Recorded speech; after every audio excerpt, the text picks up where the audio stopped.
여러분 안녕하세요. 좋은 주식TV입니다. 오늘 4월 1일입니다. 그래서 미리 말씀드렸던 것처럼 셀트리온 삼형제가 아닌 다른 종목의 다른 내용으로 한번 방송을 만들어 보겠다라고 말씀을 드리고 오늘 4월 첫날이어서 어떤 종목을 할까를 잠깐 생각을 하다가 이번 주 언제 오늘 목요일인데 이번 주에 어, 여러분들이 가장 많이 산 종목이 어떤 게 있을까를 한번 찾아보고 그 종목을 개인 투자자들이 가장 많이 산 종목을 한번 분석해서 알려드려 보면 어떨까 이런 생각이 들어서요. 그래서 오늘은 이번 주에 찾아보니까 네이버를 가장 많이 사셨더라고요. 그래서 네이버를 준비해 왔습니다.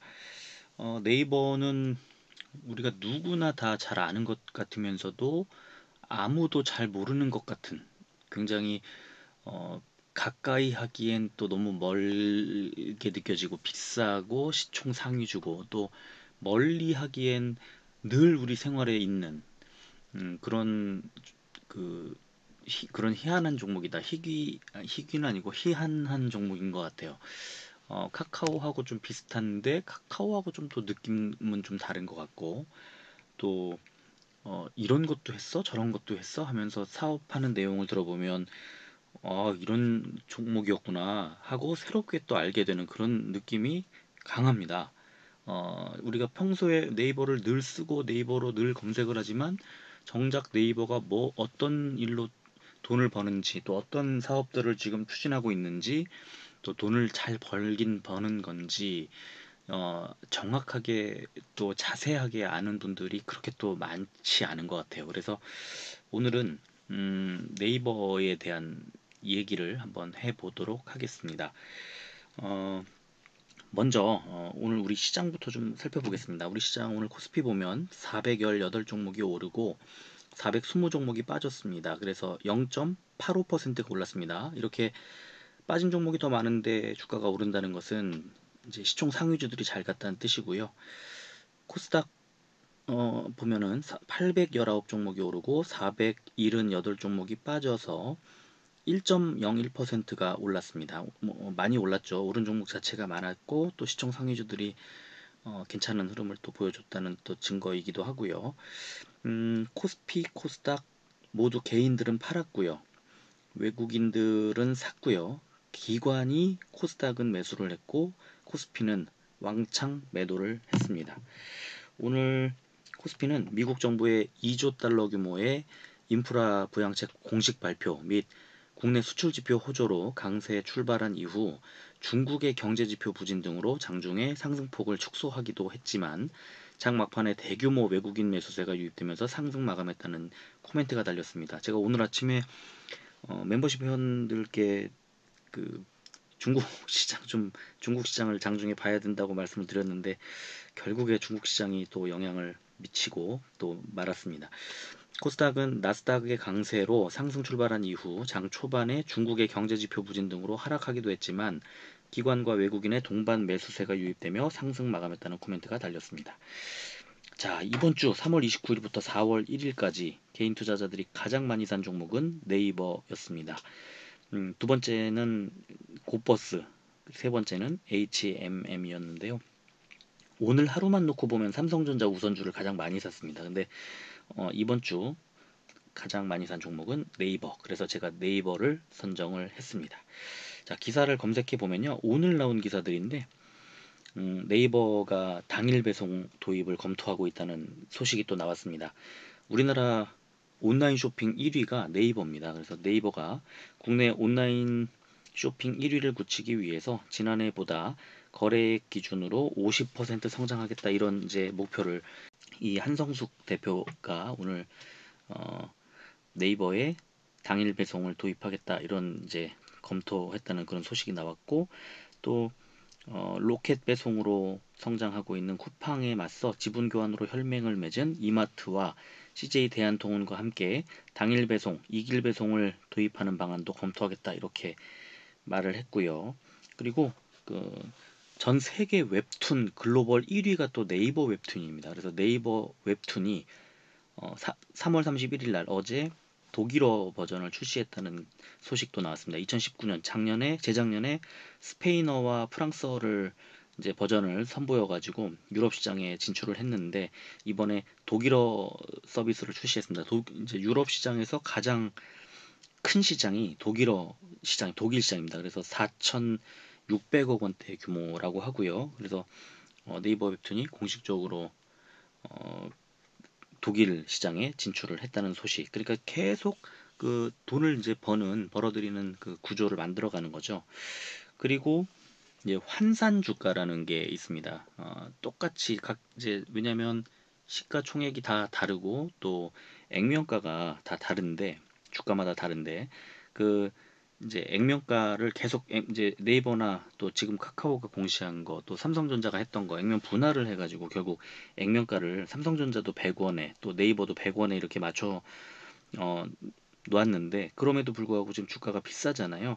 이거를 똑같이 5,000원이라고 액면가가 5,000원이라고 가정을 하고 주가를 이제 비교해 보는 겁니다. 똑같이. 그랬더니 우리나라에서 가장 비싼 주가 네이버였습니다. 1,882만 5천 원에 달하는 그런 그 환산 주가를 보였고요. 두 번째가 NC소프트가 872만 원, 그리고 SK, 넷마블, 삼성물산, 카카오, 삼성전자 이런 순으로 갔다는 거. 그래서 우리나라에서 최고의 황제주는 네이버다. 이런 소식이 나왔고요.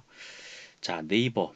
음, 이게 이제 네이버 홈페이지에 있는 그 IR 자료입니다. 그래서 이거 이제 보시면 뭐 PDF 파일로 여러 가지 파일들이 올라와 있고 하니까 한번 관심 있으시면 보시면 좋은데 1999년 6월에 네이버가 만들어졌고요. 지금 대표이사는 한성숙이라는 분이고 임직원이 3,777명. 이 뭐 777 맞춘 것 같아요. 행운의 숫자로. 그리고 전 세계 12개국에 진출해 있는 상태고 그다음에 연결된 서비스가 보시면 뭐 네이버 밴드 또 뭐 바이브, 라인, 스마트 스토어 등등 해가지고 여러 가지 서비스들을 하고 있습니다. 어, 네이버는 국내 1위 인터넷 검색 포털 네이버 서비스를 기반으로 광고와 쇼핑 또 디지털 간편 결제 사업을 하고 있으며 국내 최대 IDC를 보유한 기업으로 공공금융 분야를 중심으로 클라우드를 비롯한 다양한 IT 인프라 및 솔루션 제공을 확대해가고 있다. 또 웹툰, 뮤직, 브이라이브 등 다양한 콘텐츠 사업을 하고 있으며 또 네이버는 전 세계 2억 명이 사용하는 모바일 메신저 라인을 개발해서 2016년에 미국과 일본에 동시 상장을 했습니다. 자, 그리고 음, 네이버와 라인 등의 이제 다양한 인터넷 서비스를 기반으로 한 서치 플랫폼 이게 이제 사업 부문인데요. 그리고 커머스 사업을 통해서 매출을 창출하고 있고 또 아울러 웹툰과 뮤직, 브이라이브 등의 콘텐츠 서비스, 또 새로운 성장이 기대되는 핀테크, 또 기업용 솔루션을 제공하는 클라우드 등 다각화된 사업 포트폴리오를 기반으로 안정적인 성장세를 이어가고 있다.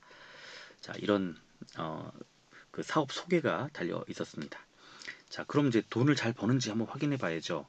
네이버 2018년도, 19년도, 20년도에 각각 5조 5천억 원, 4조 3천억 원, 5조 3천억 원의 매출을 기록을 했고요. 그래서 2018년에 비해서 2019년에 살짝 주저앉았다가 2020년에 늘었습니다. 그런데 늘었지만 2018년도 최고점을 찍을 때보다 조금 모자라죠. 뭔가 부족하죠. 매출 기준으로. 영업이익이 2018년에 9,400억 원대, 2019년에 1조 1천억 원대, 작년에 1조 2천억 원대였습니다. 자, 그러면 올해는 어떻게 될까요? 올해 증권사 컨센서스가 매출액이 6조 6천억 원대, 영업이익은 1조 4천억 원대로 작년보다 영업이익 기준으로 16% 정도 성장할 걸로 예상이 되고요. 내년에는 매출액이 거의 7조 9천억대, 8조 원 가까이까지 가고 영업이익 1조 7천억 원대, 2023년에는 영업이익마저 2조 2천억 원대로 폭발적인 성장을 할 것으로 그렇게 예상이 되고 있고, 뭐 저 밑에 PER 보시면 작년에 47까지 이제 50 밑으로 내려왔는데 올해는 38, 내년에 35까지 점점점 PER도 이제 낮추는, 그러니까 실적이 굉장히 좋아지는 그런 상황으로 이어질 거라는 그런 증권사들의 컨센서스가 나와 있고요. 그리고 이제 아까 소개해드렸던 각 분야별 사업 부문별 매출이 어떻게 구성되어 있는지 작년과 올해를 비교한 건데, 서치 플랫폼, 커머스, 핀테크, 콘텐츠, 클라우드 이렇게 5개 분야의 매출 비중이 작년에는 서치 플랫폼이 61% 정도까지 편중이 돼 있었는데, 이게 이제 올해 53% 정도로 좀 영업 수익 자체가 늘면서 비중은 낮아지는, 그러니까 다른 분야가 다 좋아졌잖아요, 골고루. 그래서 커머스, 쇼핑 쪽에 이제 20% 넘게 비중이 늘었고, 영업이익에. 그리고 핀테크도 12.8, 콘텐츠 8.7, 클라우드 5.2 골고루 성장하면서 이제 수익의 다각화 그리고 편중 현상을 없애는 그런 아주 긍정적인 모습으로 나아가고 있다, 이렇게 보시면 되고요. 그리고 이제 새로운 사업을 네이버가 다양하게 하고 있습니다. 무려 제가 지금 소개해드리려는 게 4페이지나 되는데요. 네이버는 끊임없는 도전과 비즈니스 포트폴리오 관리를 통해서 장기적인 성장 동력을 확보하고 나아가 글로벌 경쟁력을 강화하기 위해 노력하고 있다. 그래서 코로나19로 대내외 경영 환경과 일상에 예측 불가능한 많은 어려움이 예상되지만 여러 가지 비즈니스 성장 모델을 지속적으로 추구하고 있다 하면서, 검색 부문에서는 어, 광고 최적화를 위한 품질 개선 그리고 새로운 니즈에 맞춘 신규 상품을 준비하고 제휴 매체 확장을 지속하는 한편, 디스플레이 부문에서 2020년 성과형 광고를 본격적으로 확장하며 대형 광고주뿐만 아니라 중소형 광고주들도 다양한 지면의 캠페인 특성에 맞는 상품을 선택, 집행할 수 있게 됐다. 그런 이제 소개가 있고요. 그리고 커머스, 핀테크, 콘텐츠, 클라우드 사업 등에서도 다양한 이제 그 신규 사업들을 하고 있는데, AI 기술을 기반으로 하는 데이터와 스마트한 툴을 제공해서 상품 판매, 속성 등 다양한 DB를 확보하고, 이거를 고도화된 추천 서비스로 제공함으로써 이용자와 판매자가 모두 성장할 수 있는 상생과 다양성의 철학이 잘 투영된 건강한 생태계로 발전시켜 나가기 위해 노력하고 있다. 그리고 온라인 쇼핑 수요가 급증하고 있는 것에 대해 브랜드 스토어, 물류 파트너십, 라이브 커머스 등의 서비스를 시의적절하게 선보이며 빠르게 대응을 했다는 소개도 되어 있습니다. 자, 그리고 네이버 파이낸셜은 네이버가 지닌 강점을 활용해서 쇼핑과 페이 서비스의 연계를 강화하는 한편, 앞으로도 데이터를 활용한 기술을 끊임없이 고도화하고 기존의 금융사와의 협업을 통해 차별화된 금융 서비스를 제공하는 데 주력하겠다. 이제 그런 내기. 그리고 다양한 국가에서 글로벌 이용자가 꾸준히 증가하고 있는 웹툰, 브이라이브 등의 플랫폼 확장을 위한 투자도 하고 있다. 그래서 이제 지난 1월에 네이버가 세계 최대 웹소설 플랫폼인 왓패드의 인수를 결정을 했고, 이걸 통해서 네이버 웹툰과 왓패드 간의 시너지를 도모하겠다. 그리고 세계 최대의 스토리텔링 플랫폼으로서 네이버 웹툰이 쌓아온 IP 비즈니스 노하우를 접목해 왓패드의 플랫폼과 비즈니스 모델 고도화를 추진할 예정이다. 뭐 이런 얘기도 달려 있습니다. 자, 그리고 2017년도에 클라우드 사업을 시작한 이후 네이버 클라우드는 지금까지 경험을 토대로 여러 가지 산업별 고객의 니즈를 상품에 접목하고 네이버 그룹에 포진한 기술과 서비스를 네이버 클라우드 플랫폼상에서 통합 및 융합해서 버티컬에 특화된 서비스를 제공하는 데 주력하는 한편, 세계 IT 시장을 선도하는 글로벌 기업들과의 전략적 제휴를 하겠다. 그리고 네이버 랩스를 통해서 다양한 일상 공간에서 서비스와 연계될 수 있는 생활환경 지능 기술의 연구와 개발도 활발히 진행하고 있다.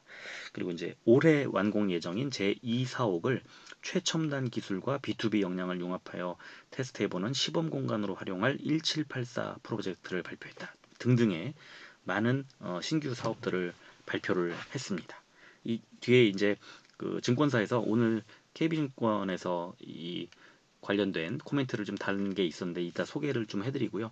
자, 그렇다면 지금 현재 주가를 좀 들여다보고 분석을 해봐야 되겠죠. 오늘 네이버 시간외 거래에서 0.13% 500원이 빠진 37만 8천 원의 시간외 거래를 마감했습니다. 저 위에 보시면 250일 최고가 대비로는 7.68%가 지금 하락해 있는 그런 상태고요. 참고로 카카오는 한 3% 정도 빠져 있는 상태. 카카오에 비해서는 네이버 주가가 최근에 못 가고 있다는 걸 보여주고 있습니다. 자, 그리고 수급을 보시면 뭐 주구장창 개인들이 사고 있습니다. 3월 이후 지금 지난 한 달간 3월 달에 개인만 154만 주를 매수했고요. 외국인이 거의 70만 주, 기관은 93만 주 정도를 매도했습니다. 그래서 주가가 눌리는 이유는 바로 개인만 사고 있다. 그렇게 보시면 되고, 저 오른쪽에 연기금 보시면 연기금 역시 주구장창 팔고 있습니다. 2019년 이후 일봉 차트인데요. 어, 2019년 초에 잠깐 눌리다가 한번 급등을 쭉 하죠. 그리고 나서 2020년도 들어서 꺾입니다. 그게 코로나 사태였죠. 그리고 나서 다시 급등을 완전히 하는데 13만 원 정도까지 빠졌던 주가가 34만 원대까지 올라갑니다. 그리고 다시 눌리죠. 27만 원대까지 눌렸다가 다시 41만 원까지 올랐다가 지금 이제 37만 원대까지 내려왔는데, 이거 좀 자세히 보면요. 일봉이 최근 어, 일봉 차트를 보면 이렇게 구성이 돼 있고요. 지금 어, 작년에 이제 241선까지 코로나 사태 때 밀렸다가 올라가고, 그다음에 2020년 10월부터 2021년 1월까지 그 한 3개월 정도 눌리는 구간에 121선을 이탈했다가 올라옵니다. 근데 지금 그 이제 상승한 이후에 주가가 빠져 있는데, 이게 21선까지만 하락을 했고 아직 61선까지 하락을 하지 않았습니다. 그런데 제가 볼 때 61선이 지속적으로 상승해 올라오면서 주가가 횡보하면 결국 61선을 만나게 되고, 그 61선을 만나고 혹시 살짝 하향 이탈하거나 아니면 터치하거나 하는 지점에서 반등을 할 가능성이 높다. 그러니까 네이버는 그 반등의 지점이 그 61선을 하향하거나 하향 이탈하거나 아니면 터치하는 61선과의 주가, 그러니까 주가와 61선과의 만나는 지점이 어떤 전환점이 될 가능성이 있다는 생각이 듭니다. 지금 차트만 보면 그래요. 그리고 지금 오늘 주가만 놓고 보면 지금 그 위쪽에 있는 매물대의 저항을 딱 받은 거죠. 37만 8천 원대인데 지금 37만 8,500원. 그러니까 사실 뭐 그 아래쪽에 있는 매물대에 걸터 앉은 거기도 하고 위쪽에 있는 매물대에 저항을 받은 거기도 한데요. 어쨌든 11선과 21선이 머리 위에 있기 때문에 이평선들의 저항을 계속 받아가면서 횡보할 가능성이 있습니다. 그래서 이 횡보하는 주가 흐름과 밑에서 올라오는 61선이 만나는 지점, 그 지점에서 주가는 다시 한번 튀어오를 가능성이 있다. 시간이 어느 정도 약간 필요하다는 생각이 들고요. 그리고 주가가 내일 올라가게 되면 39만 원 정도 되는 매물대 상단에서 저항을 받게 될 텐데, 사실 그 밑에 11선과 21선이 있기 때문에 38만 원대 초반에서도 저항이 나올 가능성이 있고요. 빠지게 된다고 했을 때 매물대 하단 자리가 36만 6천 원 정도 되는 자리이기 때문에 그 정도까지는 마음을 좀 열어놓고 기다리자, 이런 말씀을 좀 드리겠습니다. 물론 거기까지 빠질 가능성은 거의 없다고 봐야 될 것 같아요. 자, 오늘 KB증권에서 네이버에 대한 이제 리포트가 나왔는데, 간단히 요약을 하면 어, 매출액은 이제 전년 대비 1.8%, 1조 4,860억 원, 1분기 실적이, 그리고 영업이익은 2,907억 원으로 추정이 된다는 1분기 실적에 대한 얘기가 이제 나왔는데요. 영업이익이 이제 컨센서스를 좀 9.3% 정도 낮게 하회하는 수준이라는 이제 분석입니다. 그렇기 때문에 지금 주가가 눌리고 있다는 것. 서치 플랫폼은 광고 경기의 반등과 스마트 채널 도입의 영향으로 검색과 디스플레이 광고가 각각 5.6% 전년 동기 대비 또 33.5%가 성장할 전망이다. 그런데 이제 그 주요 영업 비용 가운데 인건비 등이 24%나 늘 것으로 예상이 되는데, 이게 주가 상승과 더불어서 신규 스톡옵션 부여에 따른 주식 보상 비용 증가에 기인한다. 그러니까 인건비가 굉장히 25% 가까이나 늘어난다는, 그리고 영업이익이 이제 그만큼 좀 줄어들 거라는 이 초점이 거기에 맞춰져 있기 때문에 주가가 못 가고 있다는 거고요. 자, 그리고 이제 어, 커머스나 핀테크 사업 부문의 매출 호조를 반영해서 2021년 매출액 예상치를 2.1% 상향 조정했지만, 방금 말씀드렸던 주식 보상 비용 증가로 인해서 영업이익은 2% 정도 하향 조정했다는 것. 그래서 또 신규 사업의 본격적인 매출이 내년도나, 올해는 아니고 내년으로 예상을 한다는 것. 그러니까 여러 가지 사업들을 하고 있지만 그 사업이 실적에 반영될 것은 내년으로 예상한다는 겁니다. 그래서 이제 인적 자원의 투자, 인건비가 늘어나게 된다는 것, 그리고 광고 대비해서 적정 마진이 낮은 이커머스의 매출 비중이 늘고 있다는 것, 그리고 영업 이익률이 20.8% 정도로 낮게, 마케팅비가 늘기 때문에 낮게 유지될 거라는 것 등등의 좀 안 좋은 소식을 오늘 나왔지만 중장기적인 성장 가시성은 여전히 높다고 본다. 그러니까 단기적으로는 조금 눌리겠지만 중장기로는 괜찮은 흐름을 보여줄 거다라는 그런 증권사의 리포트가 나왔습니다. 그래서 이런 것들을 보면은 지금 주가가 여러 가지 실적, 1분기 실적의 우려 때문에 좀 눌리고 있습니다. 그런데 중장기적으로 봤을 땐 여전히 상승 가능성이 높고요. 그리고 그 타이밍이라는 게 제가 말씀드렸던 것처럼 60일선과 지금 현재 주가 횡보하는 구간이 만나는 지점, 아마 4월 한 중순쯤 되지 않을까 싶은데 그때까지 이 매물 소화 과정이 진행이 되고 그 다음에 주가의 상승 또는 하락하는 어떤 방향성이 잡힐 겁니다. 근데 지금 이미 충분히 많이 눌리고 있기 때문에 네이버의 중장기 모멘텀이 사라지지 않는 한 4월 중순 정도를 딛고 다시 올라갈 가능성이 상승할 가능성이 전 높다고 보고 지금 최근에 이제 외국인 기관이 팔고 있는 이유는 바로 이런 것들이었기 때문에 조금 더 중장기 모멘텀을 바라보면서 기다리면 충분히 중장기적으로 봤을 때 수익을 낼 수 있는 종목이다 이렇게 말씀을 드리겠습니다. 오늘 오랜만에 뭐 네이버는 제가 처음 이제 방송을 했고요. 1년 만에 다른 종목으로 한번 바꿔보겠다 하고 처음으로 고른 종목이 네이버였는데요. 뭐 일부러 이렇게 한 건 아니고 이제 아까 말씀드린 것처럼 네이버가 이번 주에 가장 많이 개인 투자자들이 사셨기 때문에 좀 혹시 도움이 될까 하고 분석을 해드렸고요. 내일부터 또 어떤 종목으로 어떤 내용으로 방송을 하게 될지 조금 더 깊이 고민을 하고 준비하도록 하겠습니다. 자, 오늘 이 정도 하겠습니다. 끝까지 들어주셔서 고맙습니다.